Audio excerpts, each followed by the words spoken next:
Oi, galera! E nesse clima de verão, nada melhor do que treinar um esporte aquático. E eu estou falando do remo. E hoje você não precisa praticar ele no rio, nem aqui no nosso Lago Guaíba. Você tem a oportunidade de fazer aqui no Centro de Treinamento Time Veleiro A. E nada mais, nada menos do que um campeão sul-americano para dar essa aula para vocês. E eu estou aqui com o Luciano de Souza. Querido, prazer estar aqui contigo.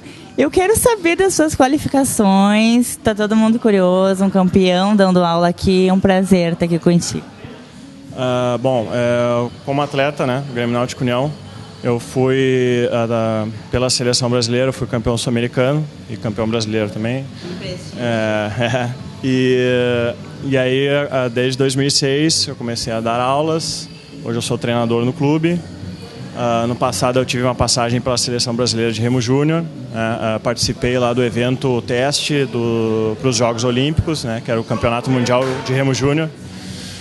E agora eu tenho essa oportunidade, né, de divulgar o esporte aqui na academia, né, aqui no centro. Eu estou curiosíssima para participar dessa aula. E eu quero saber dos benefícios dessa aula também. Quero que tu me conte como é que funciona. Estou muito curiosa para saber.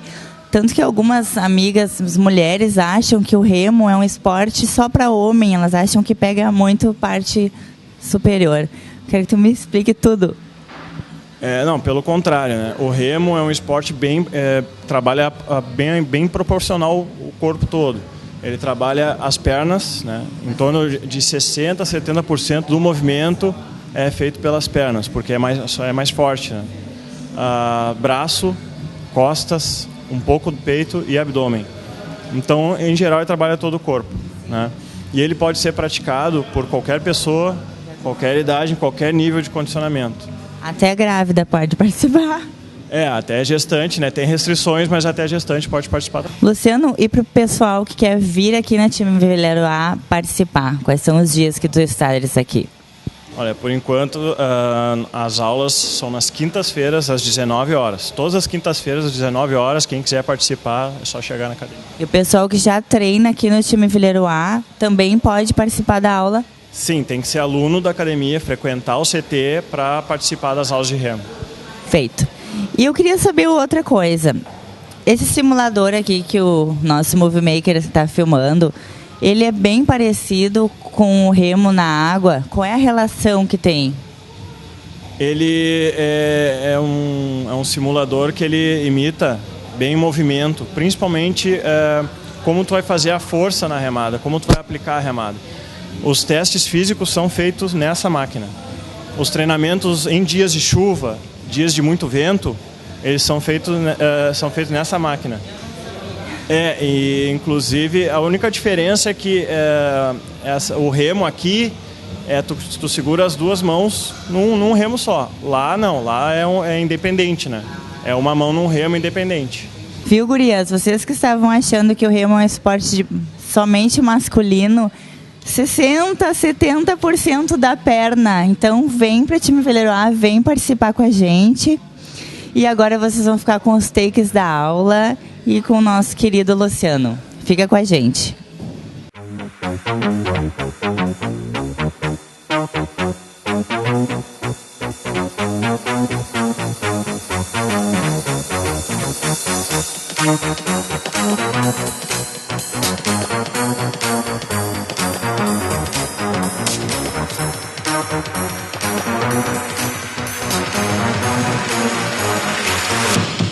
Can't stop.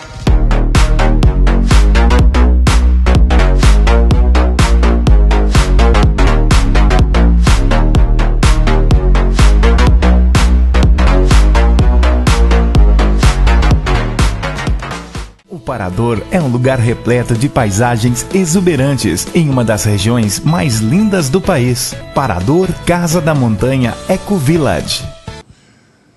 Aqui no consultório do Dr. Ira Castro, que é hoje uma referência na cardiologia no Brasil e considerado o clínico número 1 do nosso estado, que é o meu homem preferido do coração. Eu tenho uma família de cardiologistas, meu cunhado e meu sobrinho, aqui fazendo o check-up anual. E o doutor Irã tem dados interessantes e nós queremos falar também sobre o AVC. Por quê?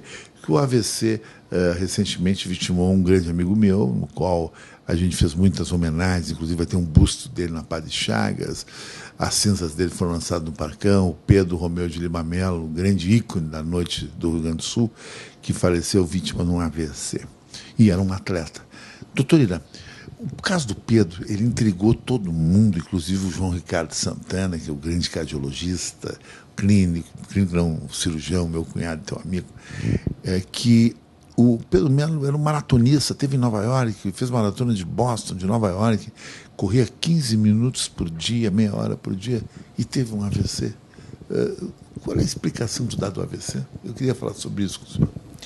Bom, na realidade, Chicão, pegar um caso só em medicina não comporta. Eu sei que não comporta, mas falando assim, genericamente, né? Genericamente, existem várias causas, né, para que aconteça isso. A principal e mais comum causa de dar em indivíduos que não tenham nenhuma doença cardiovascular conhecida e não sejam hipertensos. A pressão alta é um grande fator de desencadeamento de AVC.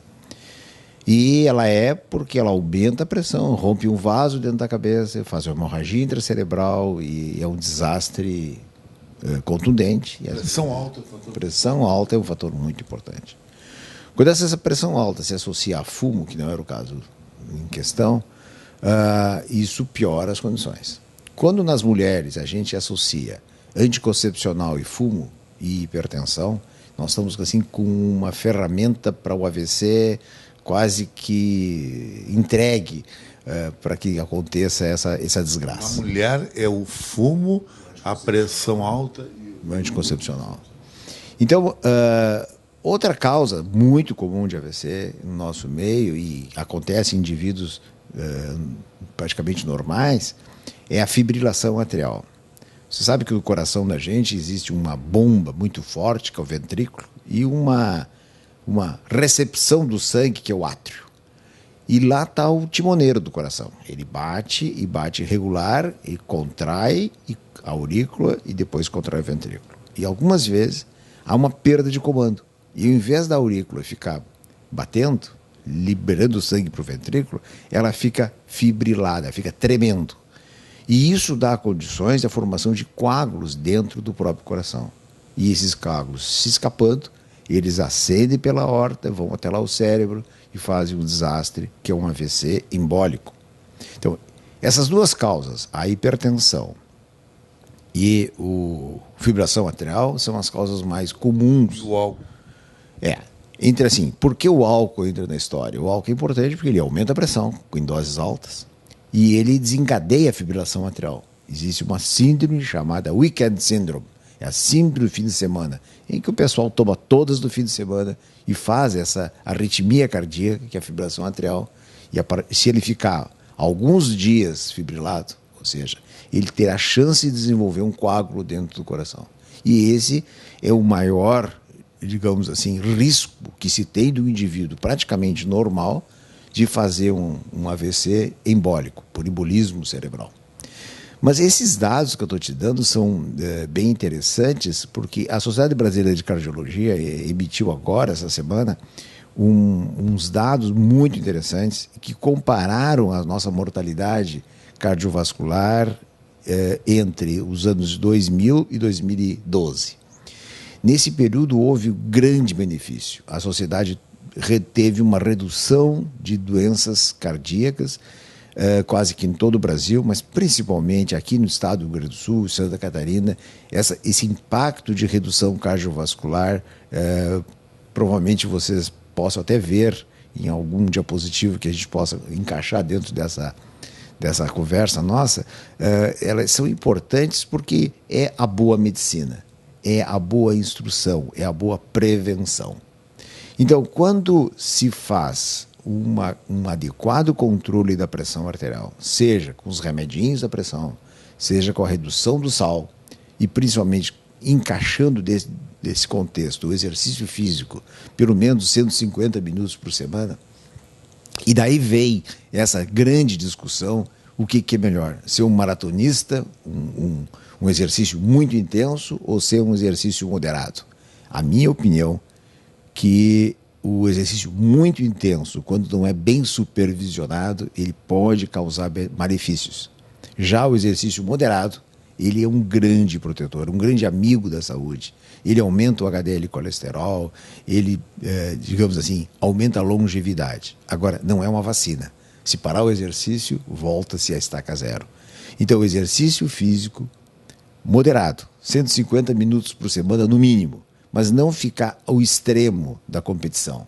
O extremo da competição nos levou muitas pessoas conhecidas nossas, que conviviam no meio, correndo maratona, um em Punta, da Panvel, tu conhece, também fazendo o Valdez. Então, essas condições assim são importantes que, antes de atividade física extrema, seja avaliado por seu clínico, se possível, fazendo um eletrocardiograma e identificando algumas causas importantes de morte súbita, que são as causas, outras que não essas que eu falei, que são mais raras. A miocardiopatia hipertrófica é uma delas. Existem arritmias próprias do coração que se desenvolvem a partir de doenças congênitas, que são raras, mas elas existem, e que provocam aquelas episódios que tu já viste no campo de futebol, o sujeito parar a bola e cair no chão em morte súbita, né? Então, essa necessidade de avaliação do atleta, e agora nós vamos entrar fase Olimpíada, que nós vamos nos entusiasmar muito com o esporte, certamente nós vamos ter desfechos que sejam importantes, no sentido assim de coibir que se faça exercício extremo. O exercício leve a moderado, esse pode fazer sem supervisão, se tiver menos de 40 anos, não precisa fazer nenhum exame. É bom que se faça pelo menos uma história, se possível um eletrocardiograma. Existe uma discussão entre as escolas americanas e a escola europeia.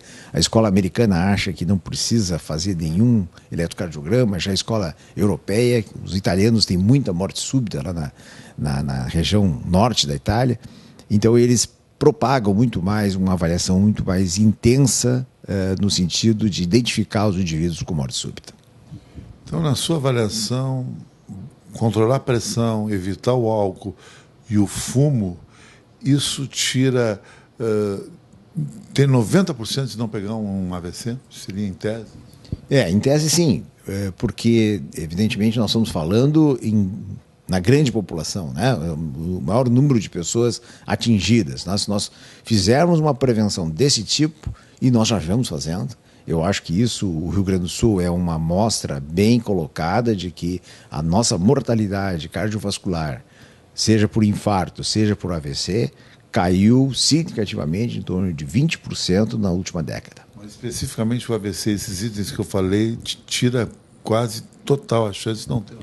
Exatamente. Olha que a pressão arterial esteja controlada, cai a zero o risco de AVC por hipertensão.